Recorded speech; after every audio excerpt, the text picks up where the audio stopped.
Hello, എല്ലാവർക്കും നമസ്കാരം. ഞാനപ്പോ ഉത്തർപ്രദേശില് കാട്ടയിലൊരു ചെറിയ ഷോപ്പ് കണ്ടിരിക്കുകയാണ്. അപ്പൊ ഇവിടുത്തെ കുറച്ച് ഭായിമാരെ നമ്മൾ പരിചയപ്പെട്ടു. നല്ലൊരു ഭായിമാരാണ്, സ്നേഹമുള്ള ഭായിമാരാണ്. അപ്പോൾ നമ്മുടെ കേരളത്തിലൊക്കെ വന്ന ഭായിമാരാണ്. അതുകൊണ്ട് നമ്മളിപ്പോ ഞാൻ ഈ ഉത്തർപ്രദേശ് വന്നപ്പോ അവരോട് ഞാൻ ചോദിക്കുകയാണ്, നമ്മുടെ അവിടെ എക്സ്പീരിയൻസ് കേരളത്തിൽ വന്നപ്പോൾ അവർ കിട്ടിയ ഒരു എക്സ്പീരിയൻസ് എങ്ങനെയാണെന്ന് നമുക്ക് ചോദിക്കാം. ഓക്കെ, അപ്പോ കേരളത്തിൽ പോകാൻ അവർക്ക് താല്പര്യമുണ്ട്. अപ്പൊ ഞാൻ ചോദിക്കാം, आपका केरला का जाना है? हाँ, केरला में जाएगा। पसंद है? पसंद है, केरला अच्छा सिटी है। अच्छा सिटी है? मेरा उधर कौन सा सिटी?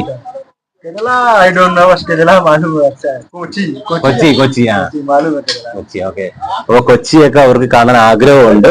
അവർക്ക് കൊച്ചിയിലൊക്കെ പോകണമെന്ന് ആഗ്രഹിക്കുകയാണ്. അപ്പൊ ഒരു പ്രാവശ്യം നമുക്ക് കുശി നഗറിൽ വിസിറ്റ് ചെയ്യുക. അപ്പം അവർക്ക് നമ്മളോട് എത്രത്തോളം സ്നേഹമാണ് മനസ്സിലാക്കാൻ പറ്റും. ഓക്കെ, നന്ദി, നമസ്കാരം.